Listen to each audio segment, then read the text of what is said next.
sure you all know Alex, who has been a veteran of many popular struggles in this space called Nigeria.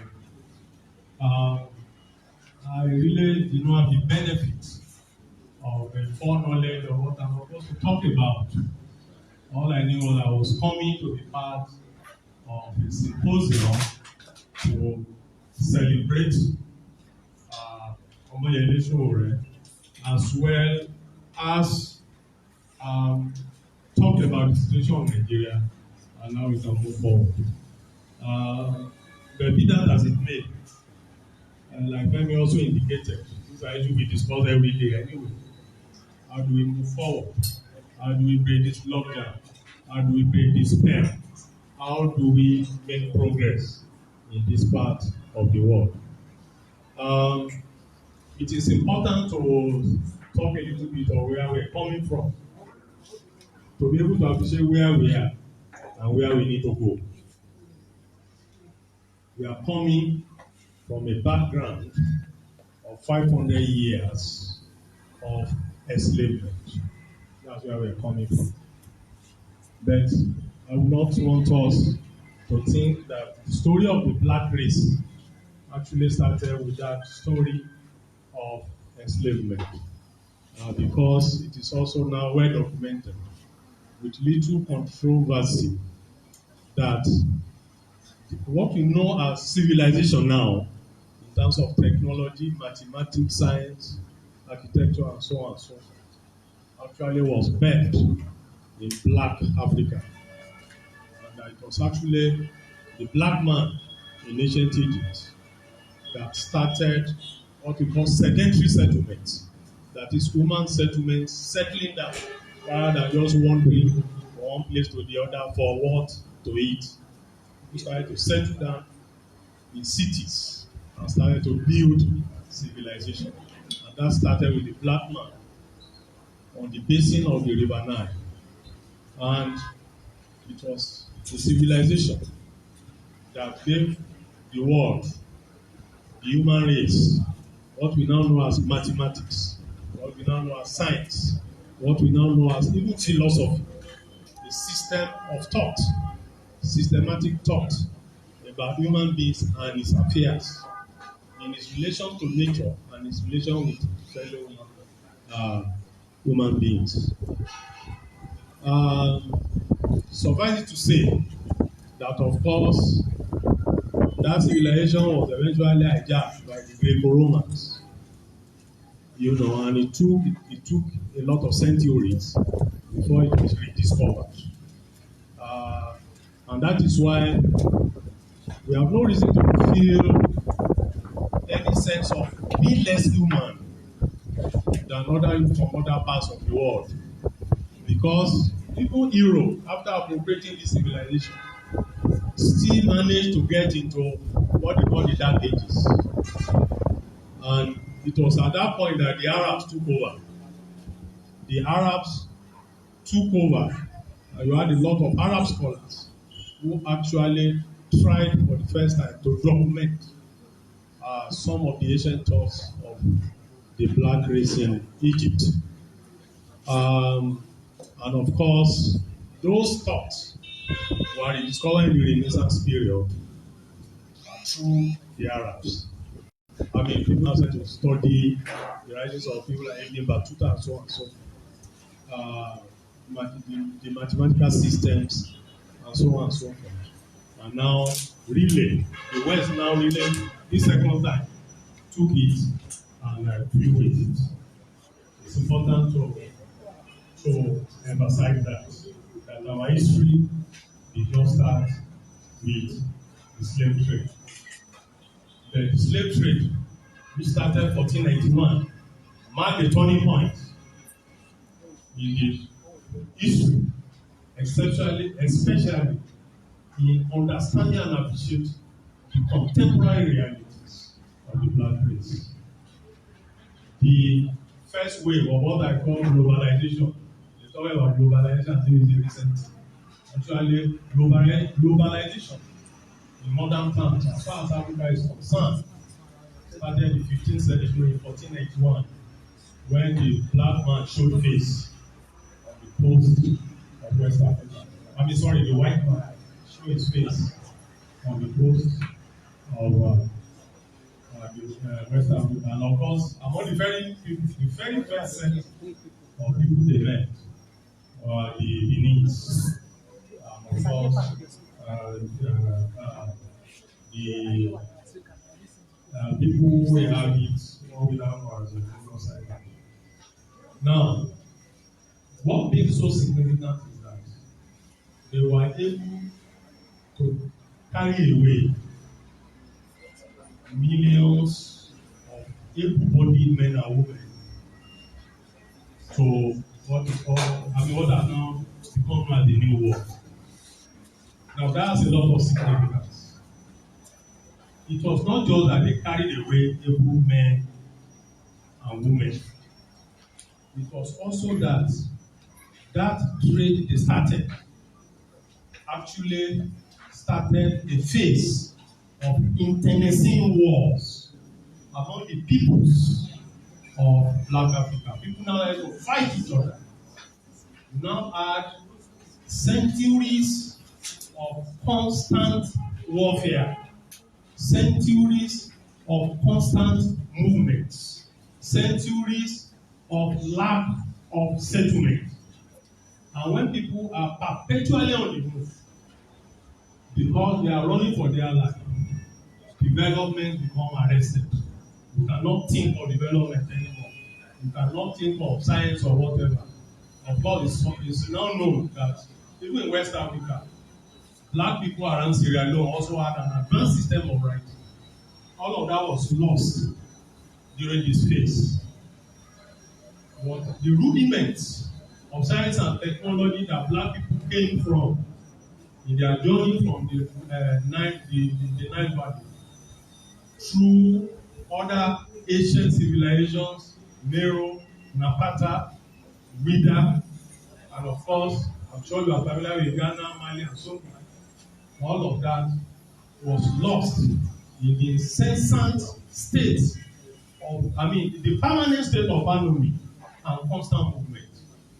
It was so bad that up till the 1940s, as late as the 1940s, 1950s, new settlements were still being formed. And as people moved, different languages, original languages were lost, and new languages evolved. Because you have new stock of people moving, meeting some autochthonous people where they find themselves, and then mixing with them, and then new languages, and so on and so forth. It's important maybe to make some reference at this point, because it's very key. One point that is very key, the understanding of where we are, is also to appreciate where we're coming from. The writing of Sheikh and especially the one entitled Destruction of African Civilization, I find it very seminal in understanding and appreciate what it means for a people to be perpetually on the move for so long a period. It means the death of civilization. It means the death of several original languages. It means systematic depopulation, because it was the most active part of the population. The able-bodied, they were not just enough people. And sometimes even children. You remember the man who later became known as Bishop Ajayi Crowther was kidnapped as an 11-year-old in Oshogu near Oyo. So young children, able-bodied men and women were targeted and chipped away to the new world. What is also important about that is that it was these people that were shipped. The companies responsible for building the ships, the companies responsible for building the chains, the companies responsible for insuring the ships, the insurance companies, and so on and so forth, that have come to be known as what we call multinational corporations. One interesting writer called Eric Williams, a Caribbean writer, actually documented the story of over 100 corporations in the West, in Europe and America, that became trillion-dollar investment, and traced all of them to the slave trade. That if these people are able to accumulate trillions of dollars through the slave trade. So the depopulation of Africa, the arrest of development in Africa, the destruction of civilization in Africa also coincided with capital accumulation in the West. It also coincided with enormous what Marx called accumulation by dispossession. The third, why it's also important to appreciate what happened in those 5 prior years, is that you have to grapple the import to be able to also understand why we talk of ethnicity and tribalism today. Because it meant that people who hitherto saw themselves as one, but now had to fight each other and now had to run away from each other and now started to see each other as what? As enemies. And that's why we see people putting tribal marks so people distinguish themselves from one another because they don't know what will happen. A child could be captured and find himself 300 kilometers away, even if he doesn't end up being ferried away to the new world. And at least one way to be able to know that it came from here or there, will be through the tribal mark. So even if the language eventually was lost, at least you can still see the mark and know that this where this guy came from. So that actually led to the rise of ethno-nationalisms, tribalism, and so on and so forth. What some writers also call micro-nationalisms. This is important because as long as Africa remains disunited and divided, the people of Africa remain disunited and divided, it's not going to be easy. As a matter of fact, it's not going to be possible to forge a united front to confront the demons that confront us. The fourth point that is also significant is that this interest that carried our ancestors away and built their wealth through the enslavement of our ancestors, these interests are still alive and active today. And that this interest likely accounts for almost the permanency of political instability we are having in Africa today. So it's not by accident that those who have come out to speak for Africa, to inspire the people of Africa, to give a new vision of development to Africa, right from the national liberation, the period of the national liberation struggles, were killed by the West. People like people like Patrice Lumumba of Congo, and they didn't even hide it. The Western role was very open and clear in the murder of Patrice Lumumba.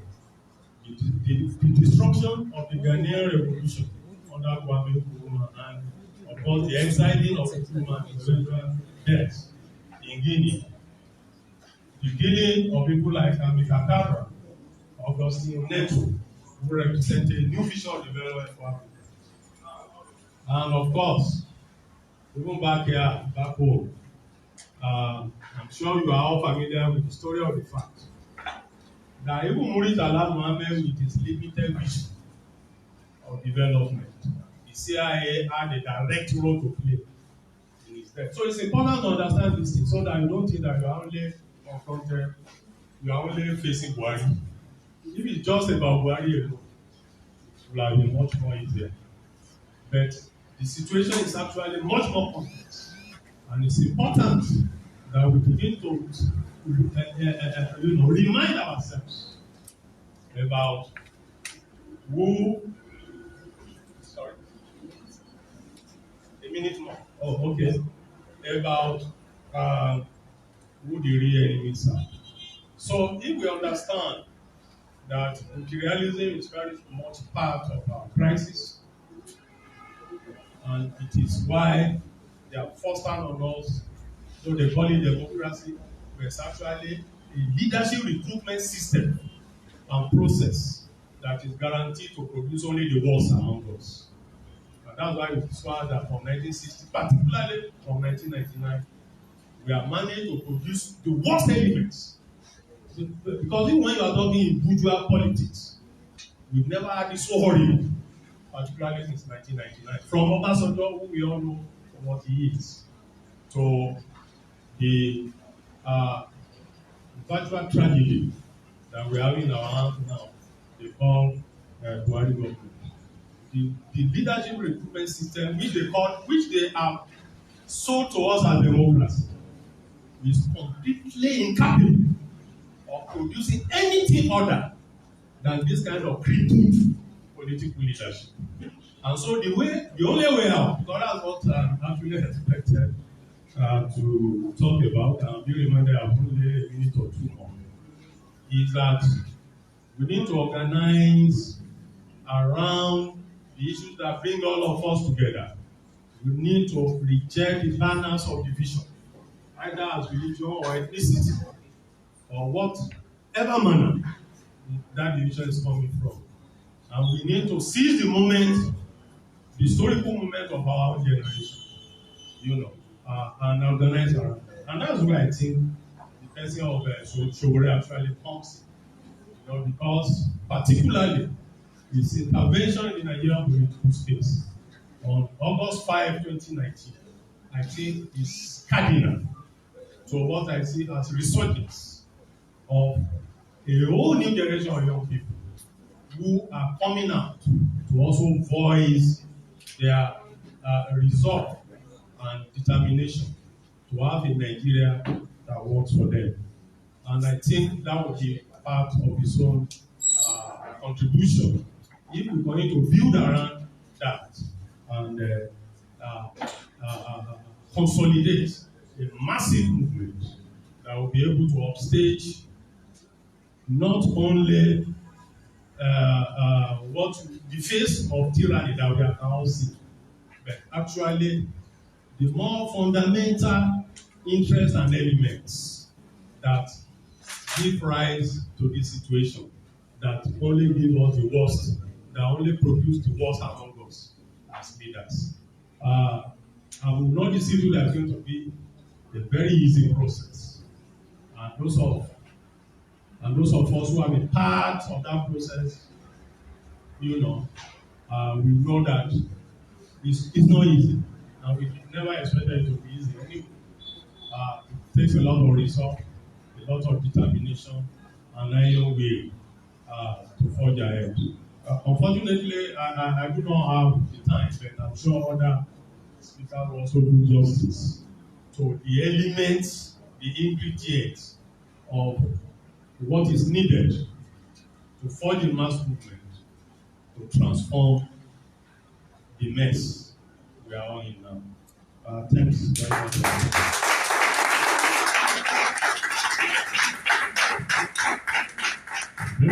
Amanda! I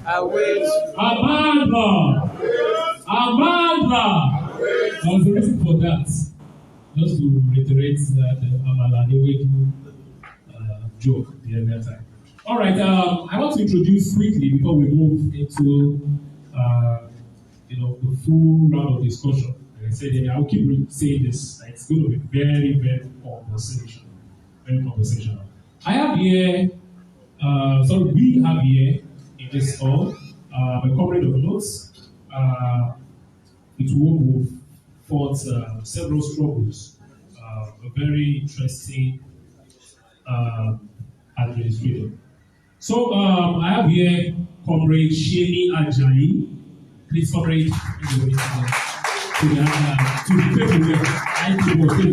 And just the table. Please keep my student up here. Let's see. That's our role here.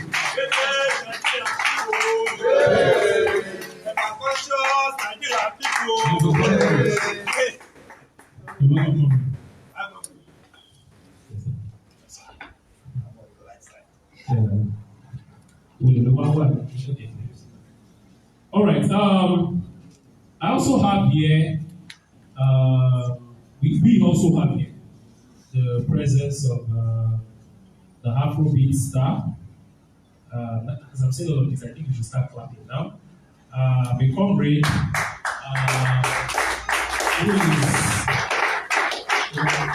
who Let me just do the one interesting for everybody. And we just start ranking our brain for adjectives. And we have here Comrade Sowore Kuti. Comrade Sowore Kuti from the different companies. We have the seat here. We are glad to get here. We will get here. We are happy. Thank you very much, Comrade. So we get to the table, we are clapping. Oh, we still have our money.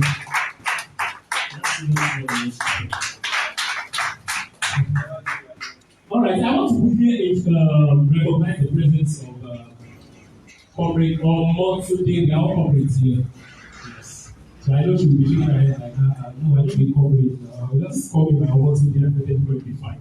But we have here Comrade Omotunde Allen Gani. She heard about this program just on social media, and here she is with us to celebrate. You're welcome. I love that one. I just need to specially recognize this group. That's the Gani Family Human Rights Foundation. This person came all the way from Catalan Peru. You now that's it. Within a short notice, we just have to, come to this place. You see, we need to appreciate ourselves. We need to learn to appreciate ourselves. This is a struggle that is not induced. There's no particular inducement to it, no money, nothing, and then people are doing all of this just for the struggle. So, if it's just a round of applause, we can do it again to appreciate this person. Okay, so to take the discussion to set the ball rolling fully, Comrade Modio Olagoro, you're needed here. Oh, sorry. The Babalawo that followed Sowore to the courts didn't talk to me. So, lest I forget, I need to introduce this interesting personality.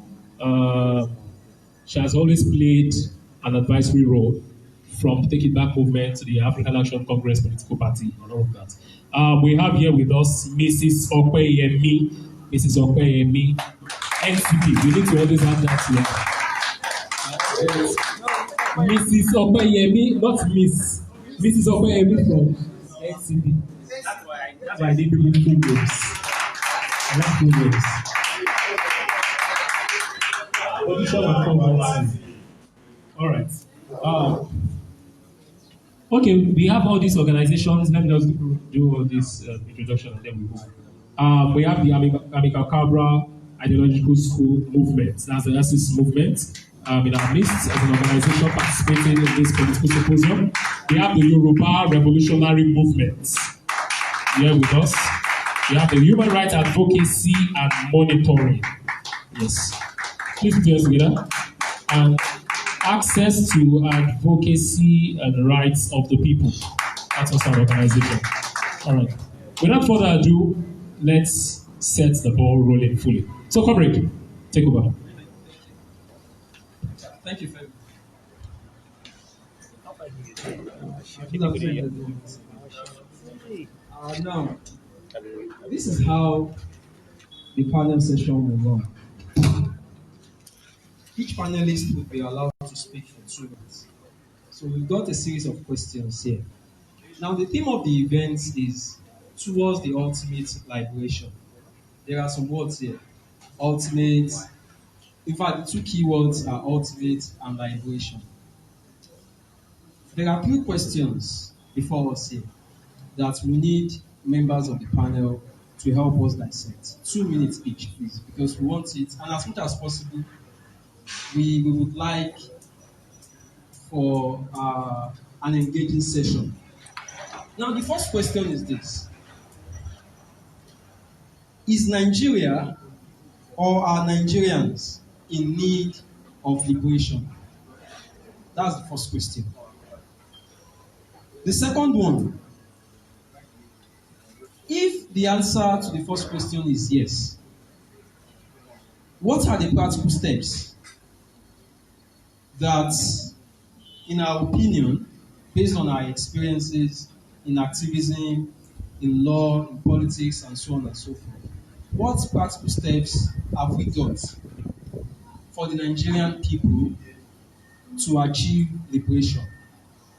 And the third one on this theme is, can liberation be ultimate? Can liberation be ultimate? Those are the three questions. Let me take them again.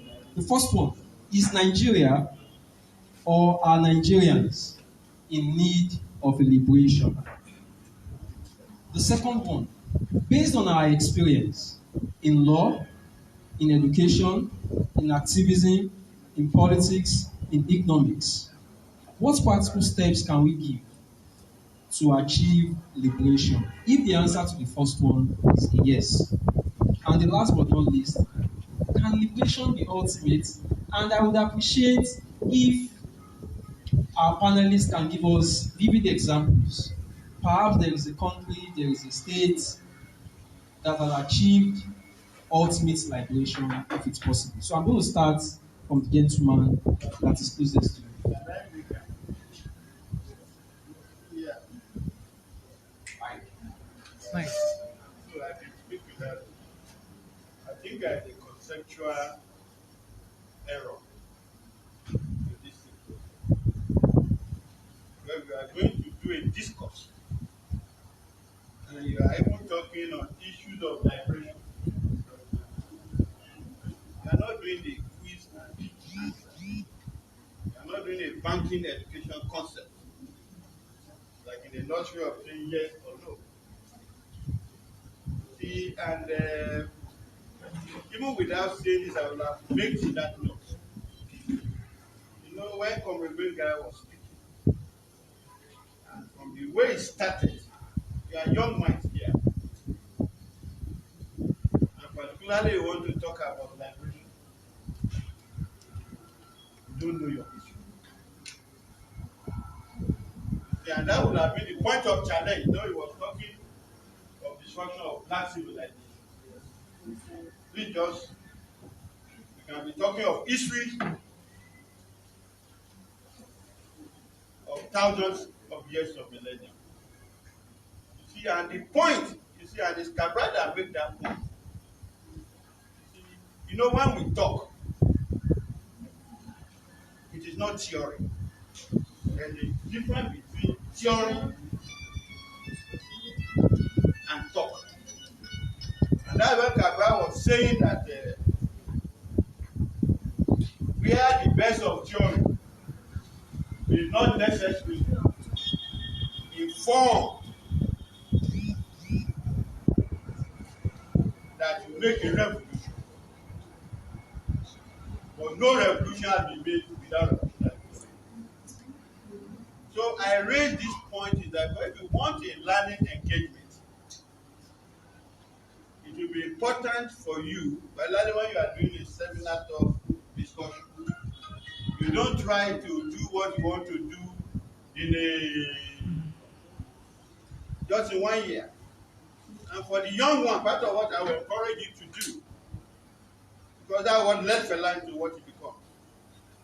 Go and just find your autobiography of Malcolm and read.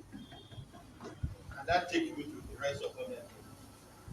As he took Fela also into philosophy and some other things. So I think the most fundamental thing is that if it's one concept you need to learn in the whole of today, it is better to do that.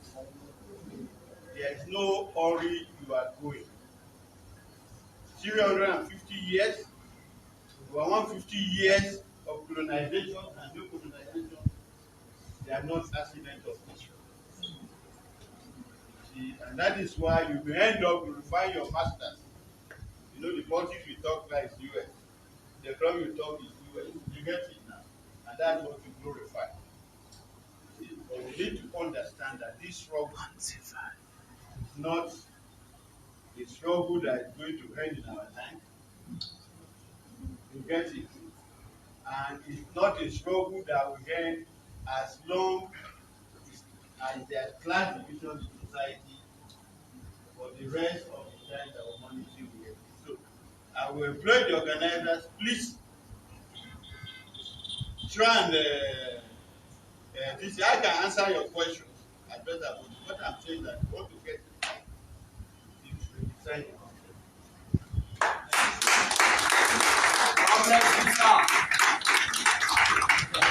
Thank you so much. Well, we were supposed to. This event was supposed to start by 10, and we considered lots of factors before coming up with. We were supposed to have three sessions.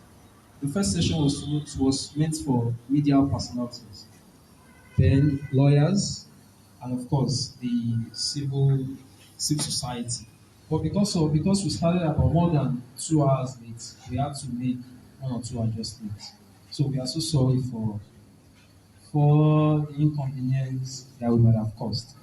So okay, we would adjust with time.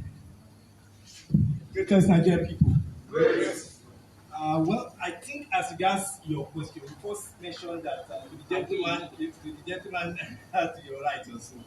I will start from where Fela left off. I know the gentleman. No, I'm a comrade, a class fighter. Starting from probably the last question that you posed, that what is the ultimate the last question you posed was can liberation be ultimate? Now that question, if you ask a slave that question, how do you think he's going to respond to you? That can his freedom be ultimate? Of course, it has to be ultimate, because enduring chains of suffering, is not something that anybody desires. So the first question that you posed, these are yes or no answers because we need to actually get things clear. Do Nigerians need liberation? It depends on who you ask. If you ask Babangida now or you ask Buhari himself whether he needs liberation, what do you think is going to be his response? It's a definite no. You ask the billionaire class whether they need liberation. They will look at you and ask you whether you are normal. The people who need liberation are not there. So to the extent of who they are, the answer to that question is no. But if we ask 99% of Nigerians who are living in abject poverty, or you ask all those children in that we saw in Maiduguri, the millions of Almonderi children, or the kids in Southwest that are having no jobs, or if you ask them whether they want liberation, the answer is going to be a capital yes. So definitely you can see that there is a fundamental difference. It's a class question that you posed. So depending on who you ask, the answer is going to be yes or no. But to the overwhelming majority of our people, to those who create the wealth of this society, to those who actually hold the society up, concretely, not those who expropriate the wealth, the answer is a capital yes. Yes, we want liberation. Yes, we want these chains, smashed, from our necks and from our fists. And that is our reality today. The data supports that reality. But then the question is, how can you be liberated? The question of liberation poses a concrete situation upon which you need to look at 3 or 4 concrete issues. To be liberated means you must appreciate or you must understand why you are where you are. You must understand your state. If you don't understand your state, you are not going to be liberated. Today, I will give you a clear-cut example. The Nigerian army or the Nigerian state has hundreds of thousands of personnel. But the people that they are serving, the interest of the people they are serving is an interest of a handful of people when you compare it to overwhelming majority of the population. So they are the ones upon which this operation is built on. But they don't know what they are doing. They don't know the state that gun that they are telling you to aim at the protesters is actually aiming at yourself. So the importance of self-realization and as a class, for us to realize ourselves as a class, that look, this is the state of things. It is us versus them. They are benefactors of this system while we are the people suffering. That point of ideology comes first, which is what I'm actually trying to refer to. That self-realization, realization of the true state of affairs is your first agenda. The second point is for you to realize from that point of view, for you to realize the need to get organized. And we have been seeing series of organizations, coming up. You must, build and organize a movement, that you are going to actually use, to actually, liberate yourself. You cannot liberate yourself as an individual when you are enslaved as a class. There is a class of people that are actually enslaving the entire population now, and of course, same applies globally. For those who are enslaved, to break their chains, they must actually get organized, which is one of the lessons we have seen. Now, I'll come back to that point later. For your organization to be relevant, it must have a program. It must have that program of liberation. And this point also comes from your ideological clarification and for your awareness. Your program must be a program of liberation. And we have seen it over and over again. On the African continent, within the past 5 years, we have had several revolutions. Within the past 10 years, since the Egyptian revolution, we have had several others. But you hear of Egyptian revolution, Arab Spring, you hear of Sudan, but after you heard of that, what happened? Slavery continues. Meaning that you didn't actually they never actually got their program right. Neither did they get the question of the organization right in the first instance. And then finally the question of methodology. You need to appreciate that, the question of methodology comes with the question of your tact. How are you bringing, all the forces, all the victims, together? How are you going to unite yourself? You have a situation in Nigeria now, you have a civil war across the board, in the north, in the east. And before we even know it, you are seeing brothers killing brothers in Ibarapa. You are seeing a whole ethnic group being criminalized, the Fulanis. You are seeing people killing themselves in the north. And before you know it, those who are actually responsible for your poverty and for your pains are the ones actually making sure that they've learned that a long time ago. And I think the British handed that authority to them. Divide the people. When you divide them, you can dominate them and rule them. That policy is still until today. So we must get it right in the areas of our methodology and know that, well, we have to do all what we can do to unite all brothers and all people who are actually suffering from the same, ruling elite. We must bring all of them together under one roof and end, the common enemy. The day that happens, in this, country, on this continent, and in this world, is the day, you are going to end your poverty. We saw the experience of what happened. I would just want to round up. I don't want to dominate the. We saw what happened, during the NSAS. NSAS taught me personally that to root out oppression in Nigeria, you don't need more than 24 hours. Particularly, that was what happened in October 21, where we saw how powerless and how hopeless the Nigerian state actually was. People were not actually smashed after they did what they did in Togo. We saw how people went into their homes, in their elite gardens, and how people went to their warehouses, and how people showed that if they were actually coordinated, they can actually root out all these people, even from Asura. But it tells us that, the task before the most conscious people, who are believers in this room, is the task of getting your ideologies right, getting your organizations right, getting the programs right, and getting the methodologies right. With that, liberation is guaranteed, and that liberation can actually be ultimate. Thank you very much. I think that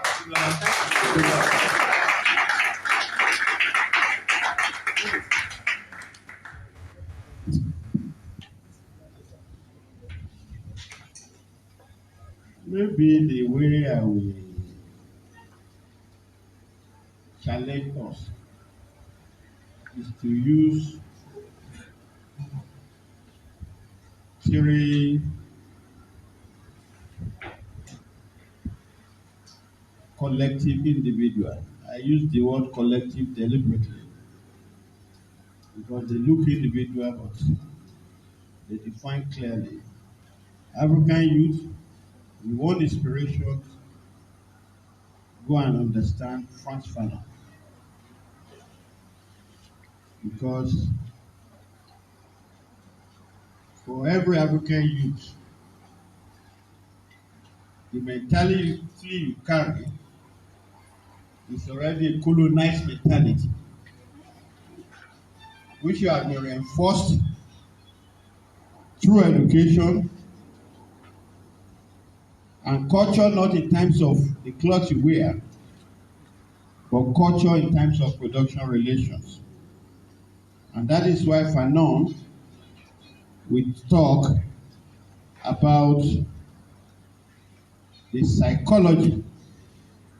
So you first have to deconstruct that mind. That's what Fanon will say. But Marley will sing it as a song. Emancipate yourself from mental slavery.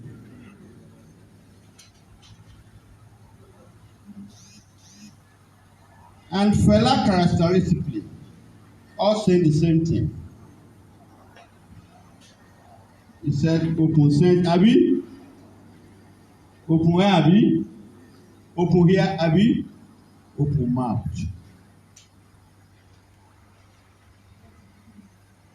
Because for anything, the most fundamental is clarity.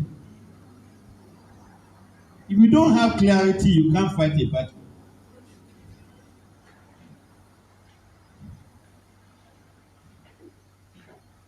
It's crucial.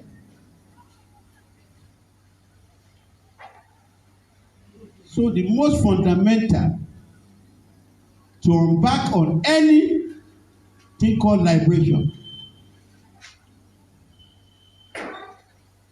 is the clarity. That's the first thing to seek. You know, people listen to music, but they don't understand that.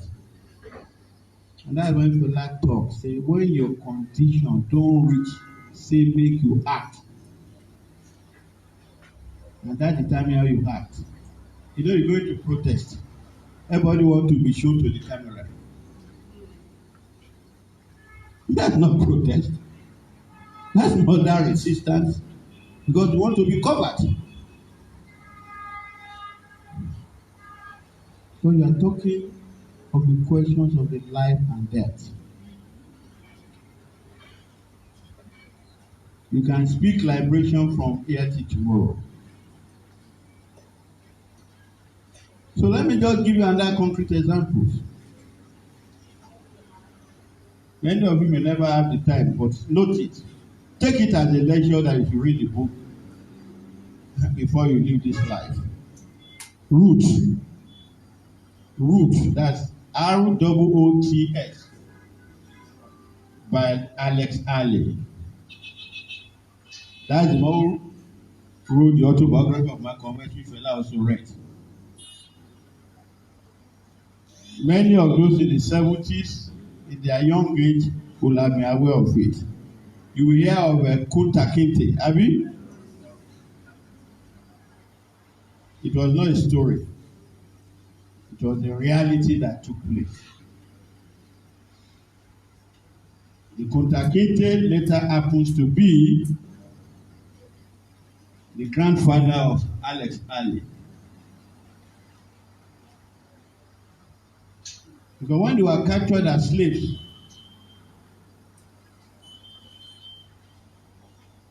and they were in the ship, they tried to struggle to take over the direction of the ship so that they can move the ship back to their source. The night that they were to act, there was disagreement whether they should act or should not act. We need more time to act. We need consensus to act. That night they couldn't act. But storm took over that night. Many of them were thrown overboard. Many of them were sick. They were never able to act. But what was missing? Decisiveness. Because there is a point to be decisive.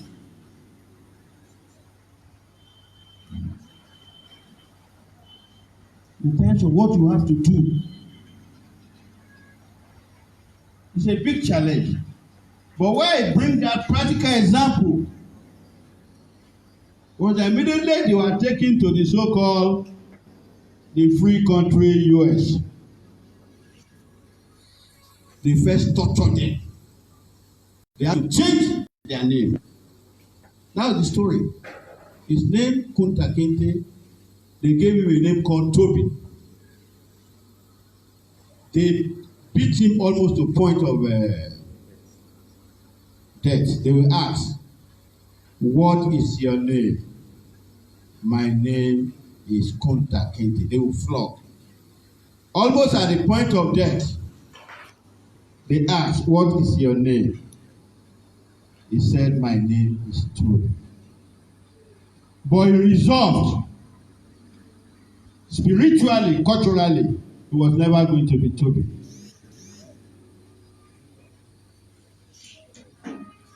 So when he had a child,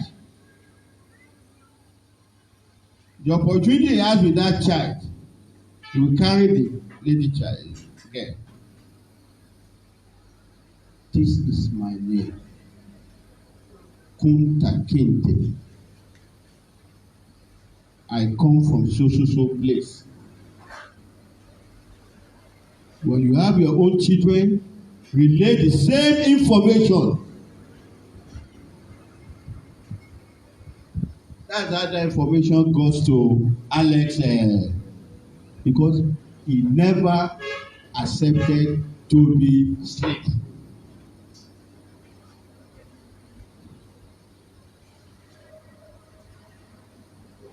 So it's important because if you don't have clarity, you can't even be talking of conviction.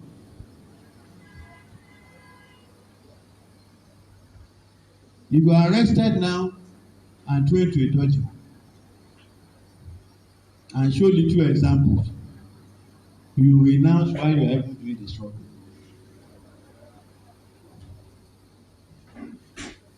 But somebody who understands why it is, convinced by it, we also know that when you talk ultimate, is that the possibility of dying while struggle is 9-1. So if you are not, so if you are now thinking that you are doing struggle, and you are talking of building houses at the age of certain amount, you have to balance it up.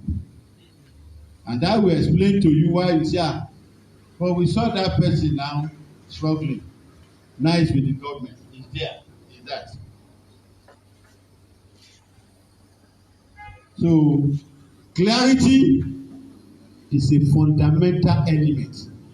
And you cannot have clarity without understanding ideology. So ideology is not about east or west. Ideology is the concrete material reality that you have to relate to. Thank you.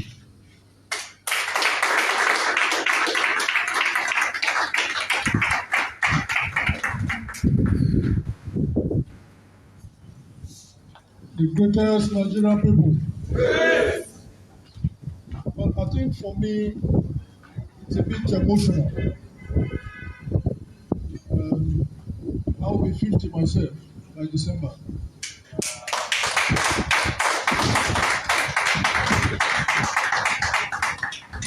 Man, for whose reason we are all gathered here, I have always seen him as a contemporary.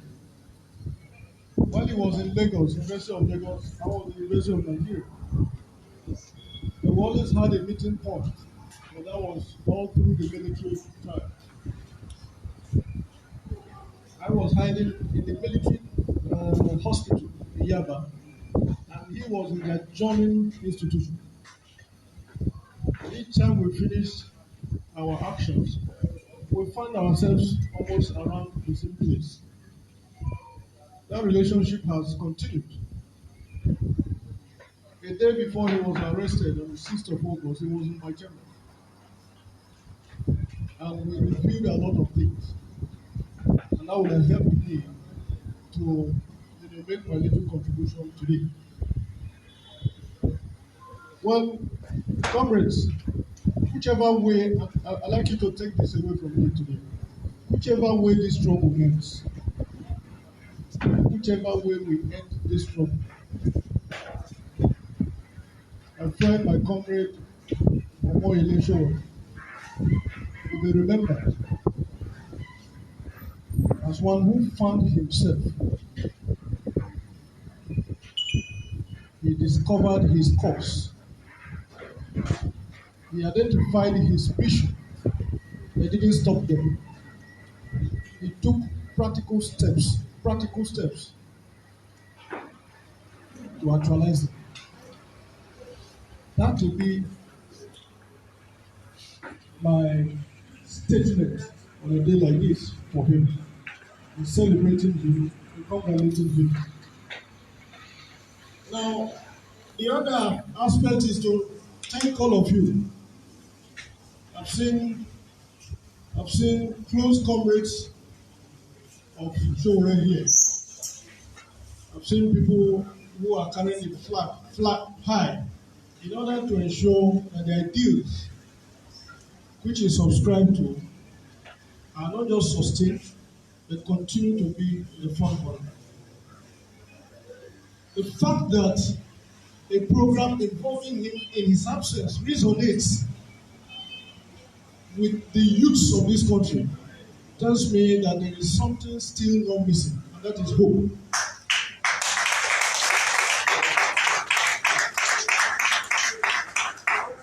And you know, Gani kept warning us about something. He said, well, peace is good. Stability is good. And we do not need the peace of poverty and the stability of starvation. I was like you, gentlemen. Those of you who are hot and who like only hot air should please think about this country. I said I will turn 50 by December. I was merely 2021 when I dragged my university to court. Repeated it at 22, degree results ceased, and we went back to court for 2 additional years. As a twin, I had a twin brother who read pharmacy, concluded medicine, and was still studying law. So then I sitting where I am now, even at that age, I would like to beg and admonish us. This energy, this creativity, this demographic that we have, this potential, this power must not be distributed. What do I mean by that? We must now be purposeful. Purposeful is to say, this is where we're going, and how do we go to that place? And that's why I thank the organizers. Even in the questions you have posed, if we're able to resolve them, we may have achieved so much in memory and in celebration of comrade Sowore. It was the same Gani who said, the strength of whoever oppresses you lies in your weakness. So it is not just about Buhari or Obasanjo or Tinubu or whoever. It is also about the weakness and weaknesses we have appropriated to ourselves, refusing to see the comparative advantage that we have over these people who oppress us. And that drags me back to the questions. You just say we're panelists, that presupposes that we're going to respond to the lecture. Thank you for imposing those questions. That's the dictatorship of the Is Nigeria or Nigerians in need of liberation? If the answer is no, we won't be gathered here. That comes across more like a rhetorical question. But I think it is asked on purpose. And my comrade here has talked about clarity. Whether or not it sounds like a rhetorical question, you must be clear that the answer is indeed yes. I imagine that this is not the life we expected or wished to live, even at this age. I imagine that there was so much hope held out there for us when we set out. But I'm also sure that even in this your young age, and please don't be scandalized about it, I'm sure that people are already angry that with our beards and gray hair, we're still talking about young people, knowing that the Yakubu, the Babangida, the Obasanjo held on to this country even in their 20s and 30s. So I pleaded that we must be purposeful this time. What do we want? If we want a liberation, whether interim, interlocutory, or ultimate, the good news is that we want liberation. But how do we go about it? That will lead me into reminding us that we shouldn't be focusing only on the progress we have made. Yes, Comrade Sowore. Yes, Comrade Benga. Comrade Daremsi. Some of them started even before we entered the university. But we must now find a way of looking at the mistakes we have also made. In answering the question, how do we liberate ourselves? I think that we have been too shy in being political. With all the clarity we have, with all the understanding of the crisis of the society, with the understanding of the ideology and the class struggle that we found ourselves, I think we have had the limitation of political intervention. And this is what is gradually defining the person of Sowore Sowore. But is he getting everything right? Certainly no. Is he supposed to get everything right within the context of this flawed society? Of course no. Must he wait until all the factors are present before he acts? The answer is no. So a moment like this, a program like this, offers us that opportunity for deep reflection, clear introspection, and a better projection into where we have to be. So, what have been the mistakes? Have we always been driven by the notion that it can happen with us alone? If you watch clearly, if you see the force of our conviction, the confidence of our understanding, sometimes even the arrogance of our knowledge, if indeed it is the knowledge, you will understand that we have had a bit of that problem.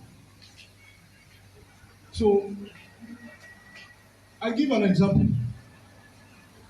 I can confess to you people, looking at you as younger comrades of lesser age, that the NSAS experience told me that there is the need to be reinforced by the demographics of the youth. I was not there during Imodu.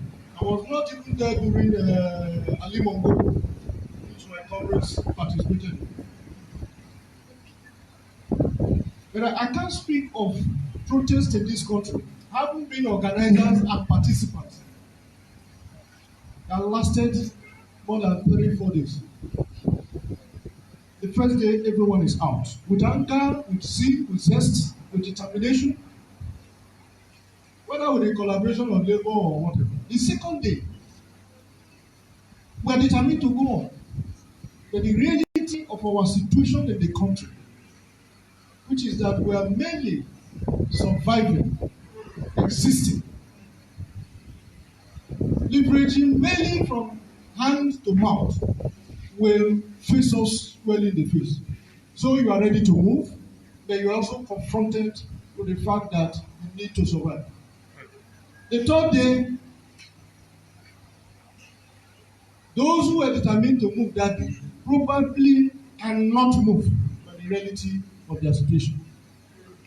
And when they tell you about meeting in Abuja to negotiate, to discuss, it is actually a realization that the firepower has gone. But what has happened with this experience? And make no mistake about it, there were a lot of mistakes. But they were lessons, takeaways, that shows clearly that liberation, whether interim or ultimate, can happen. The youths have found creativity and elevated it more than they met it.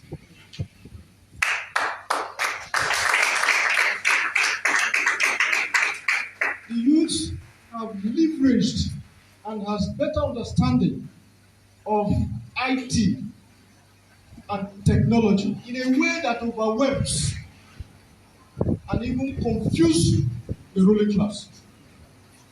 And so when you say we have no leader, there is no center, but the action is still happening. That is technology. That is creativity. That is ingenuity. And what is more, that is the result of a people who understand the limitations of their oppressions. In short, that experience taught me that they even have a better package of what the face of governance should look like. And so when you sweep the environment where you protested last day and keep it clean, what you are speaking about is the quality and content of what a government should look like. When you raise from your mix an injured protester or one without limbs, and within 24 hours you are raising millions, you are mobilizing millions. You are talking about empathy in government, in human relations, and you are relating to the world what you expect your government to do. So in many respects, I think that moving forward, the strategies, in addition to what my colleagues have said, is to find a very practical means of reconnecting,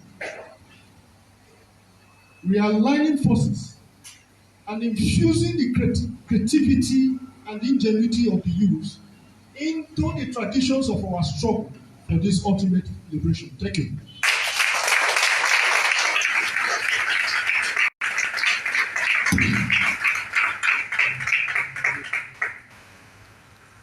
Good afternoon, ladies and gentlemen. Permit me to excuse every protocol. I'm Odula Nabaset.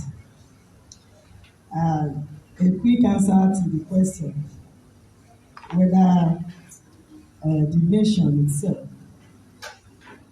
can have ultimate liberation.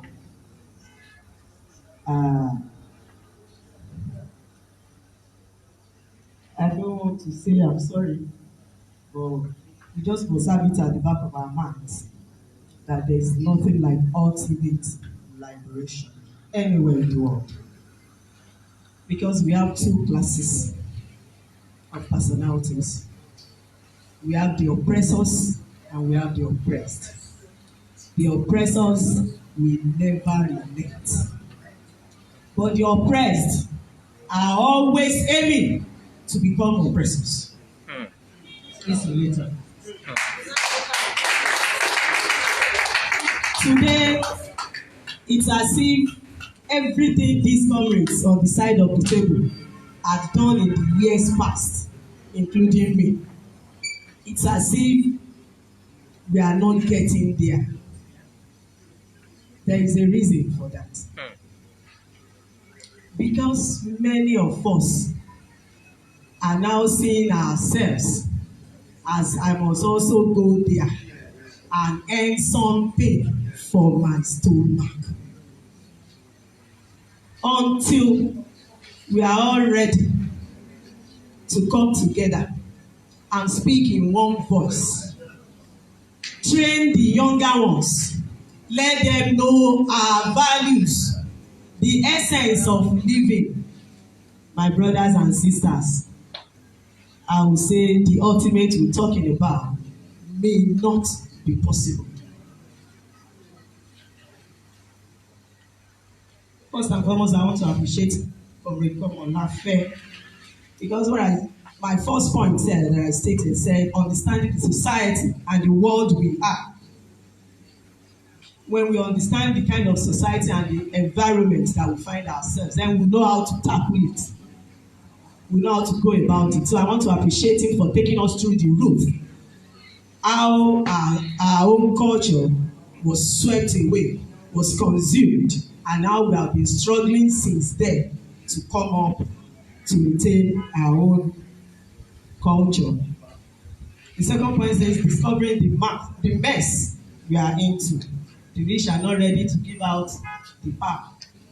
The rich are not ready to give out the power, and that is why some of those things that will not allow them to hand over the power are hidden in that book called Constitution. The Constitution had always been used to tie us down.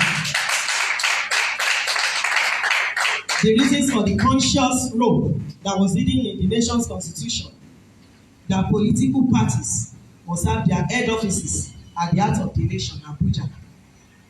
Section 222, subsection F. So long we still have that section in the constitution of Nigeria, my brothers and sisters, for anyone, many of us that are not billionaires, that have not stolen money from whatever corner, to come up and say, I want to become a governor, I want to become a senator, I want to become the president. If we cannot have those small political parties that can rule this kind of environment that we are, if I cannot rule my own environment with that kind of clause in that constitution, Ọlọ́run jẹ́ kó easy. I pray it will be easy for us. And that is why the civil societies, the labor forces, those of us that are enlightened, we should be ready to attack that part of the constitution. And I believe that once we continue to hammer it, once we continue to attack it, that section will be expunged. That is my own belief. The mass education and enlightenment to the downtrodden. We need mass education, and that is part of what we are doing here. We need it. Everybody knows we need it. Again, money politics and all forms of rigging even before election. We want liberation. We want to get there. They have already rigged you out before election comes at all. You want to go and register to get voters card, days, month. The process is so tedious, so cumbersome. You cannot access even voters card. My brothers and sisters, I don't want to say we are doomed, unless that clause is also looked into. Mass mobilization towards the essence of a change in that part of the section of the Constitution. We must consciously educate our people. We must consciously sing it into the ears of everybody, the downtrodden. That is why I want to appreciate Mama NCP, the mama that was introduced the other time. I love her so much anytime I see her, because she had also demonstrated that even struggle from below is a reality. When you see people that are elderly, that are, I've seen people that are even on crutches. It's not as if they have broken limbs, but because they are elderly, they are on crutches, and they will tell you that, Mama, I will follow you. Let's go there. That is to tell us that the only thing that our people need is just the direction, it's just the leadership that some of us have refused to provide them. The only time we can achieve many of these things that we have highlighted is when we that we are liberated, we that are enlightened, the human rights activists, the civil societies, and the labour forces, when we can tear our garments of ego, greed, and we come together to form a better alliance that will speak the voice of the downtrodden. Isolito.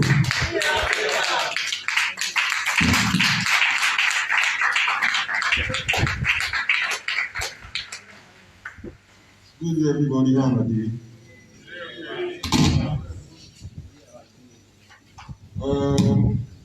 I'll quickly, not to waste time, I'll just answer the questions the organizer asked. And I ask you the questions, I hope to also touch on many of the things we will discuss here tonight. I mean today, sorry. Tonight don't they used to me because I don't they used to say tonight because most time I talk about at this time at night. Forgive me. Are Nigerians in need of liberation? Yes, but liberation from what? Is very important. Are Nigerians in need of liberation? Yes. Liberation from what? What are Nigerians willing to liberate themselves from? You know, this is not the important question everybody really ask. You know, everybody act like Nigerian people are cowards. Like this Femi called me because I don't go face police for shine or Facebook saying me I'm a coward. The issue about cowardice in liberation is not an issue of saying Nigerian people will fear to die or putting will be fear to die for. Well, me as a Lagosian, I know say the moment I step out of my house in Lagos, my chances of dying immediately increase by about 80%. I'm not doing liberation, I'm not doing struggle, but I must hustle. I think we must work, we must eat. In the process of this, millions of Nigerians die every day. We never stop any Nigerian from hustling. We are still willing to go out there and risk our life. Risk our life for containers falling from bridge on your head and killing you. Area boy beating you up and robbing you, police shooting you, tanker exploding on express and roasting you and your family inside your car, building collapsing on you. Anything can happen. Avoidable death. I'm not even talk of you who sick. Because many people will tell you they don't feel struggle because they are sick. Call that same person, say, chance need to make 50,000 somewhere. It will show with his sickness. We die here. So I understand so that the value system of Nigerian people need to first of all liberate from. We must liberate from our value system. Those things that we believe are worth our lives. That is what we must liberate ourselves from. We can now fully begin to engage with struggle. Many of us believe the life of our oppressor. Our colleague here talk about oppressors in waiting. She say many Nigerians here, you know, who they oppress are oppressors in waiting. It's true, but why? Why is it easier for us to want to be oppressors than liberators? Might not say it is easy to oppress. It is because we are all educated by our oppressors. The curriculum of every educational system in every country is created by the oppressor. If you read Paulo Ferre's Pedagogy of the Oppressed, it goes into it very deeply, how your education prepares you to be an oppressor in waiting. And why? Because in your educational system, now your oppressor will be the example of society. That's why everybody here wants to be like Dangote, even if Dangote is the reason why we are homeless. The price Dangote sells in cement is the reason why young people in Nigeria cannot own owners. It's the reason why federal government of Nigeria cannot embark on massive public housing. or public housing programs. But Nigerian elites, Nigerian influencers, celebrities, movie makers, everybody you look up to, newsmakers, everybody will tell you Dangote is positive to the society. So education is one of the biggest tools of our oppressor. The more educated you are, the more difficult it is for you to be a liberator. I never see any liberator with PhD. In my family, only my uncle, one of my uncle was a professor, and I work for military government. We kill his grandmother. That is what PhD does for you. Help you rationalize your decision. We forget say nobody can ever rationalize a good thing. The Western ideas of rationalization is because their value system is based on evil. So when you make act against a man, you go and bomb his country, you kill him, you destroy his way of life, you must begin to rationalize it. I did it because I want to make him a Christian to save his soul. I did it because I want to teach him democracy to save his life. So the first thing as liberator, what you must do now to liberate yourself from your value system. You see me, man, when I was growing up, I say if I never get $150 million, I don't go born. That's what I tell myself. Because why? My value system too was tied to the value system of my oppressor. Well, no oppressor can respect a black man that doesn't have money or some kind of success. So yeah, let me get some money so that everybody can respect me. When we talk of education of the people, of the masses in struggle, where are the masses in struggle? Struggle no get masses for Nigeria. NSAS, success, NSAS na protest. No. NSAS now, all of you going to show that you love celebrities as you know. The only reason NSAS was a success was because all your favorite celebrities are dead. Finish. Because if not, what is happening now? They don't quiet all the celebrities. Does that mean what we went out for has changed? But since no celebrity, no influencer has come out to tell you, go and protest tomorrow. Everybody on this table can say it 1 million times and nobody will come out. So we give too much credit to these so-called youths. Everybody here is a leader of the struggle. The struggle for Nigerian liberation is not big enough to have rank and file. If you are here thinking you are a rank and file member of liberation, just go now because you are still lost. If you are sitting down here today, it means you are a leader of our liberation movement. You are not a leader. You are not enough. So it is the responsibility of leadership. Where you are not here because you are a follower of Sowore. No, you are here because you are a follower of the idea Sowore is trying to promote, right? So is that idea already in society the way it should be? Why Sowore dey contest? I criticize all these ones. That's why they don't like me. All these these psychopaths around me. I criticize all of them. I say, what are you all doing around Sowore? You should be in your communities. Everybody is around because if you win, they want toast. They want to be minister of culture, minister of petroleum.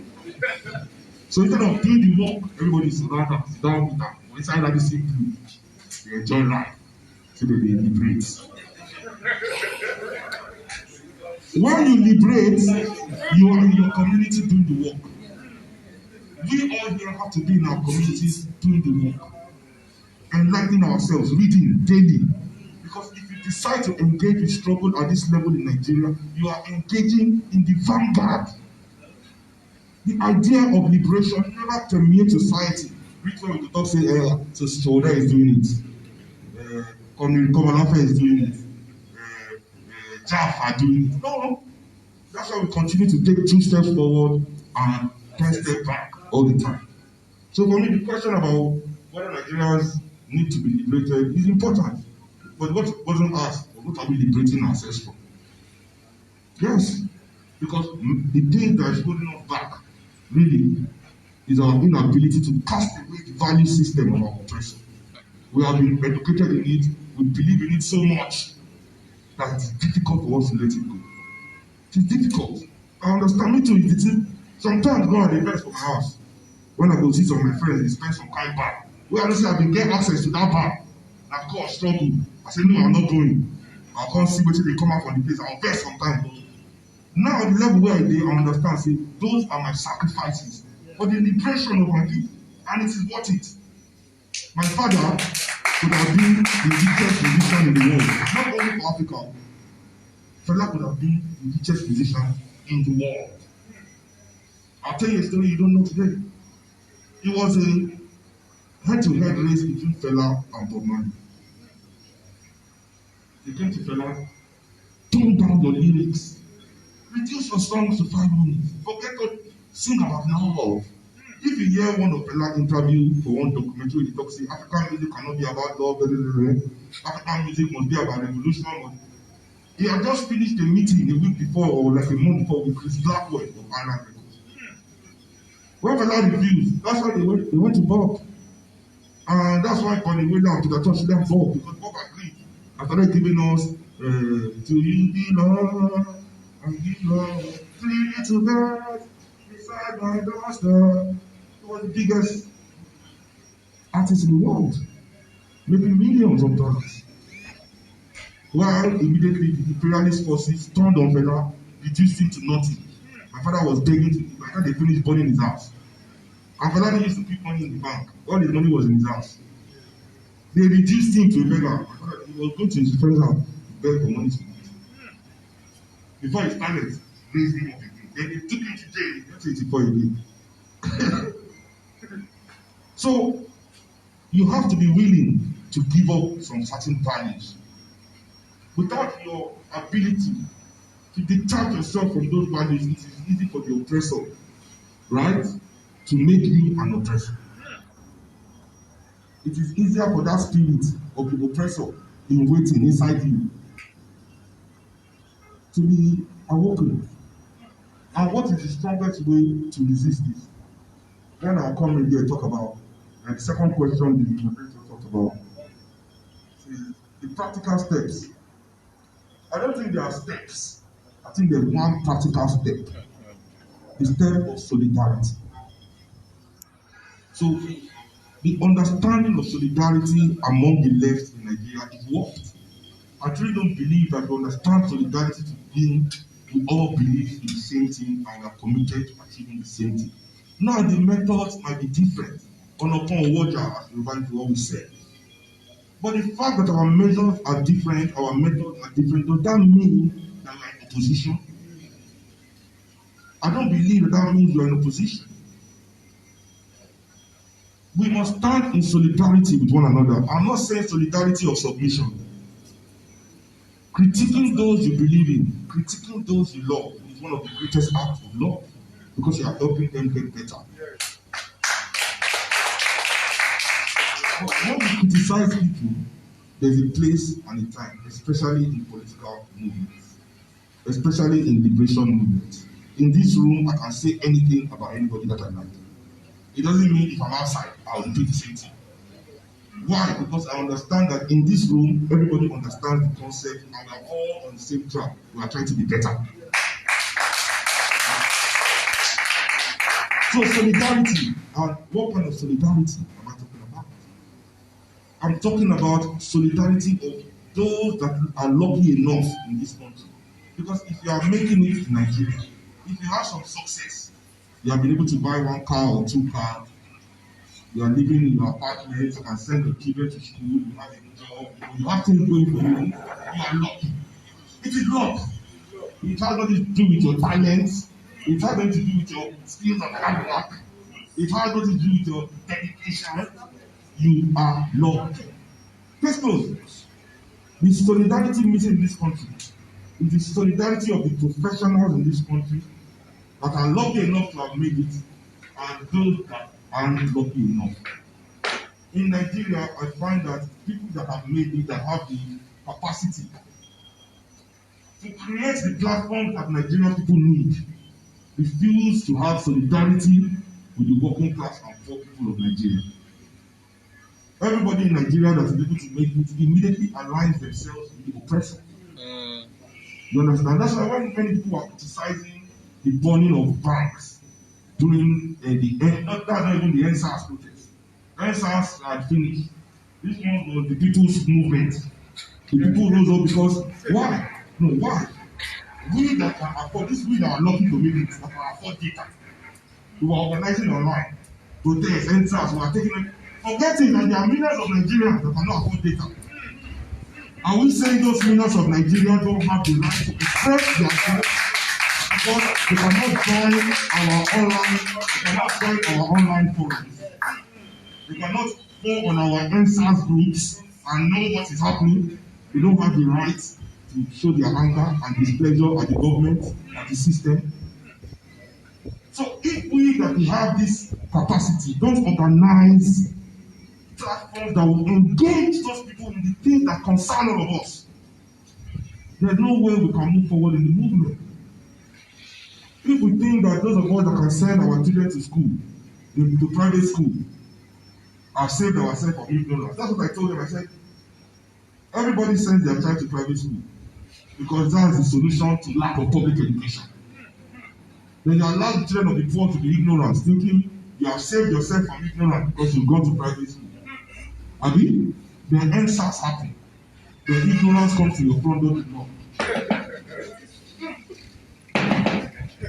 You now start complaining. But we, the professionals of Nigeria that have no solidarity to the working class and poor people of this country, we forget that without us, the poor people of this country can never experience oppression. Because it is through bankers that money is laundered. It is through lecturers and VCs that our tertiary educations are destroyed. It is through teachers and principals that secondary and primary education is destroyed.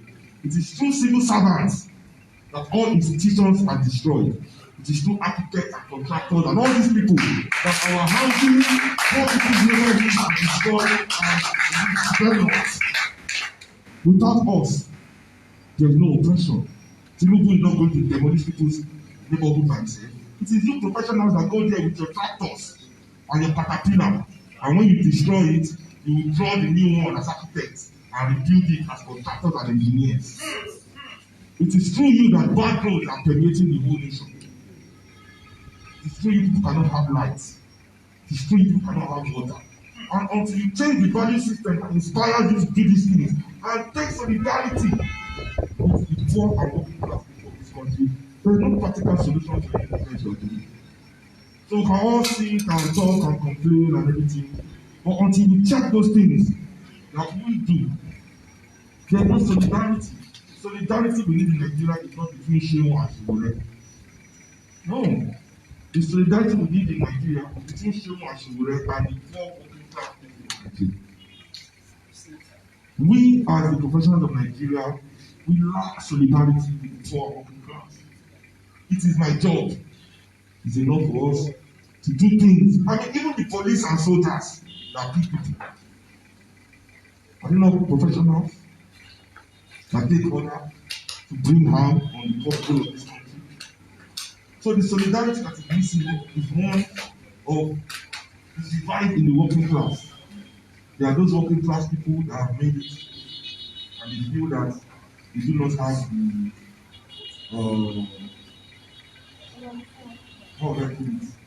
the responsibility to represent their people in this country that we are. And now for the last question, that is like, can liberation be ultimate? Liberation cannot be ultimate because liberation is a process. Many liberations have collapsed because we have seen it as something that can help. We have seen liberation as something that, oh, once you get political power, you are in government with the party, it's over. But that is also another step.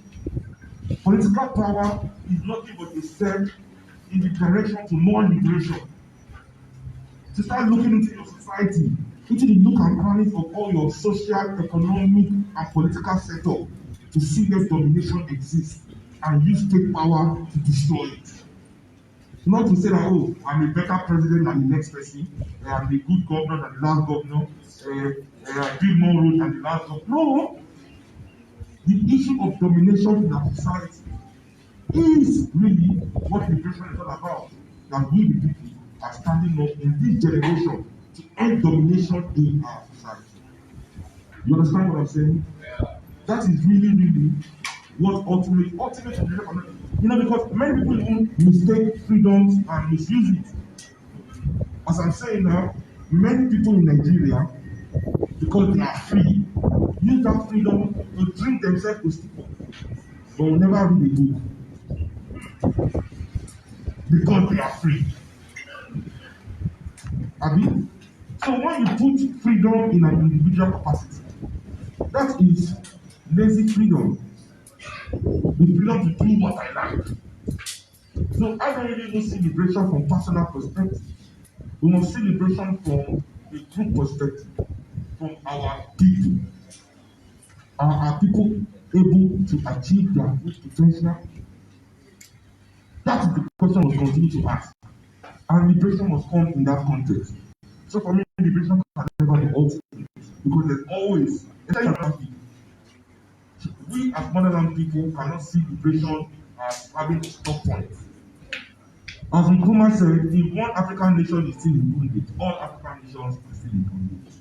So if we as African people here are free, is it okay that African people in South Africa are not free? Is it okay that African people in America are not free? African people in Europe, African people in South America, African people in Asia, African people in Australia, because we are everywhere. Is it okay for us to create a liberated Nigeria where all of us are safe and just find ourselves like Wakanda? Because all of you like Wakanda, the most useless nation in the world, the most selfish group of Africans. Europeans came to say that this country where they have everything economically, they have everything militarily to liberate us. They didn't use it like that. They don't hide themselves from everybody with technology that we don't even know that again. Hiding themselves while we are suffering. Then the time they now decide to open themselves to the world is when one CIA agent was shot. Oh my God, this Africa. You see, this is the value system they want to have. Think of your own only and just hide yourself in your cocoon. Once it done better for you, think of your own only. So when they tell us about we have social media, so this generation is more dynamic. Then everything, all the freedoms we are enjoying in this generation dey fight. This generation has not secured any advancement for African people. Those people that didn't have social media, they are the ones that fought so that we can sit down in this country. You think we have the right as African people to sit down in the room like this? Everything we are doing as African people is a struggle. For you to go to school, somebody died. For you to vote, somebody died. For us to do anything, for you to be a teacher, doctor, lawyer, enter the bus, walk on the same street as a white man. Anything you achieved that we are able to do today, that we are all doing, people carry camera, they use me. Somebody paid the price. Generations before us. Even up to the 70s, we are still paying the price. This generation was on our social media. Nkrumah did not have email. He liberated Ghana. You have email. You have plane. You have what have we done? The only thing we have liberated is champagne from the bottle. Jameson from the bottle. People will be talking about how Nigeria youth. The money you people spend on champagne in a week. You know how much Lagosians spend on champagne in a week, young people? It is your value system that is keeping us in bondage. Because they made us believe that drinking champagne adds more to your humanity than having good public education. Young people here, we spend more. The poorest young person here spends more today on clothes than Nkrumah did. You know what Nkrumah is a liberator of a nation. The young people in this room, you spend more on Gucci. Your clothes are worth more than your clothes. So it is our value system. I am not free from this value system because it is difficult. It's a two-edged sword. As a black man, if you are walking around like you don't have anything, you are a target. If you're a black man, you are walking around like you have something, you are still a target. So African people are now choosing that, okay, you know what? Let me be the kind of target that has something. Because that target that doesn't have anything is very difficult. So I understand you, but you must rise above. It is our duty to rise above. So, to end my little contribution today, I would say happy birthday to Comrade Omoyele Sowore. 50 goals for you for your success. That's why I make sure I came here today, because of all the lies and rumors that state agents are spreading online, because I am in opposition to what Sowore stands for. No, Sowore and I are very good friends. In fact, we are brothers. Nothing has ever come between us, and we speak all the time. So please, everybody, there's solidarity where solidarity matters. We that are trying to build platforms that will lead to the liberation of the Nigerian people have already shown the solidarity that is needed. It is time for the rest. Those that are sitting on the fence, those that are not playing their part, those that are sitting on all their resources and all their opportunities, but only their own personal gain to change their style and start using it for the betterment of everybody too. And that is what we need. Thank you very much.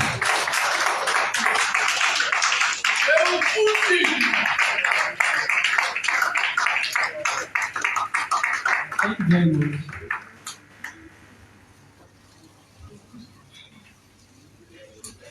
So let's give a round of applause to our panelists.